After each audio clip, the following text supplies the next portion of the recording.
Ассалаумағалейкум құрметті достар, сіздермен бірге мал байлау арнасы. Бүгін алдыңғы видеода айтқандай, осы видеода осы ценовалға, яғни шөп қораға толық обзор жасайтын боламын.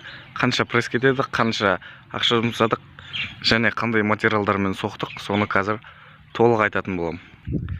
Мына алдарыңызда тұрған ценовалға 100 мың теңге көлемінде ақша кетті. Бұл жерде 9 қада тегін келген, яғни өзіміздің үйде бар етін, тек крышасына ғана 100 мың теңге көлемінде, 100 мыңға жетер жетпес. Бұл ценовалдың алдыңғы үш қадасы мен артқы үш қадасы кәдімгі шпалдан жасалған, жарты шпал. Ортаңғы тіректер болса, олар терек.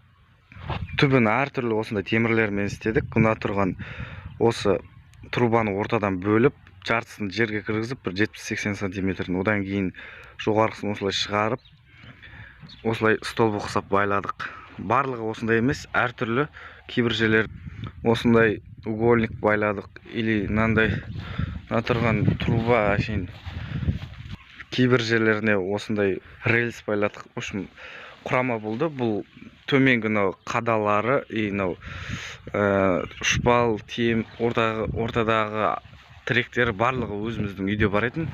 Тек жоғарғы шатырына ғана ақша жұмсадық. Бірақ таза 100 мың болған жоқ, одан аз кетті. Бұлай жалпылама айтқанда сол шамада болады. Мынау тіректерін, астыңғы трубаларын барлығын есептесек, одан да асып кетуі мүмкін.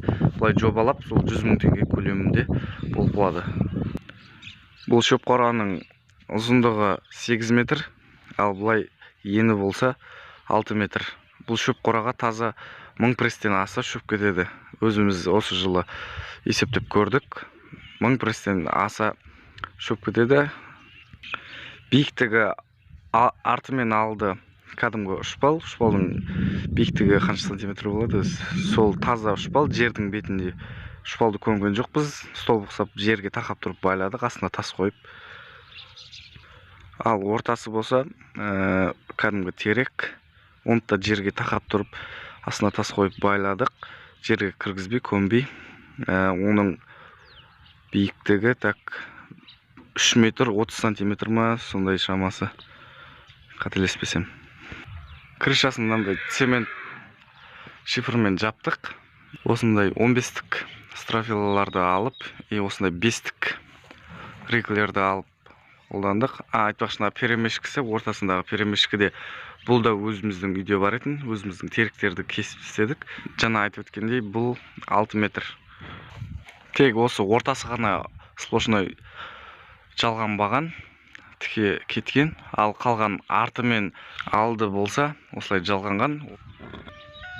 Мынау біз 12 строфила алдық, 15-тік. Бір қатарына бірақ жетеу кетті. Біз бұл жерде бұлай ені 4 метрден ұзындығы ма, ені ма, қалай өз? Осылайнан 4 метрден аса кетеді. Бұлай биік скат болып жабылған соң, өзінің ұзындығынан сәл көбірек кетеді, оны білесіздер.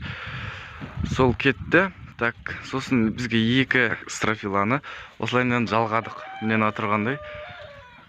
Қалған артылған кескендерді осылайнан жалғап, арасына салып жердік. Еш зиян тимейді. Тұра береді ол, ештеңе етпейді. Мына жерде тұр, тағы біреусі жалғанған. Мына жерде жалғанған, ана шет жалғанған. Міне. Бұлайнан 10 рика алдық. Көріп тұрғандарыңыздай, ең соңында шипырдың айқасқан жерінен кейінгі жерлерді істедік қой. Осылай істедік. Арасында тағы да кейін төбесіне шығып атсақ, саламыз деп, солай қалды ол. Мына жақтарға салдық. Мынау шифр біткен жерлерде